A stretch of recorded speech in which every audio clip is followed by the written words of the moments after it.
Hello दोस्तों, आप लोगों के बीच में कल एक खेसारी भैया का पोस्टर आया था, हैंडसम हीरो। दोस्तों वो सॉन्ग वायरल हो चुका है और हम पूरा सुन चुके हैं, तो आप लोग को सुनना है और पूरा जानकारी लेना है, तो आप लोग इस वीडियो को अंत तक बने रहिएगा।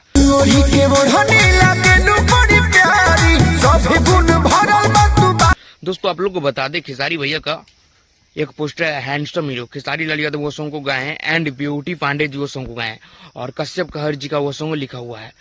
जी हाँ दोस्तों, और विकास यादव जी उसमें म्यूजिक दिए हैं और ये सॉन्ग आप लोगों के बीच में आज या कल रिलीज होने वाला। दोस्तों इससे पहले बता दें आप लोगों को, एक सैयारा मूवी आया है।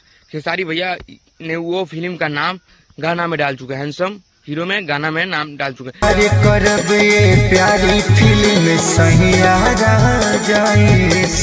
कहीं ना कहीं खेसारी भैया प्रमोशन कर रहे हैं गाना के माध्यम से सैयारा मूवी को। अच्छी बात है, आप कीजिएगा तब आपको अगला करेगा, और अच्छी बात है कहीं ना कहीं सैयारा मूवी को खेसारी भैया गाना के माध्यम से प्रमोशन करे।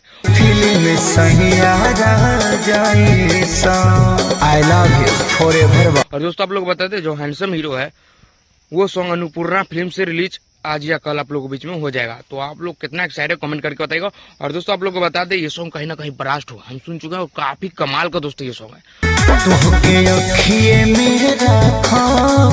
चांद तारा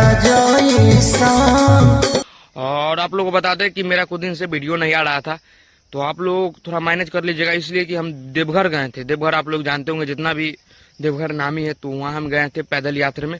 वहीं 10 दिन लग गया था, बस से गए थे, थोड़ा टाइम लग गया, लंबा टाइम, इसलिए आप लोगों के बीच में हम वीडियो नहीं दे पा रहे थे, अपडेट कोई नहीं दे पा रहा। बट अब लगातार आप लोगों के बीच में अपडेट आएगा। तो ये वीडियो आप लोगों को कैसा लगा कमेंट करके बताइएगा। और इससे पहले आप लोग इस चैनल पे नए बबलू क्रिएटर को तो जल्दी सब्सक्राइब कर दीजिएगा, ताकि गाना को हर अपडेट, हर भोजपुरी का हर अपडेट आप लोग को अवश्य मिलेगा। जय हिंद।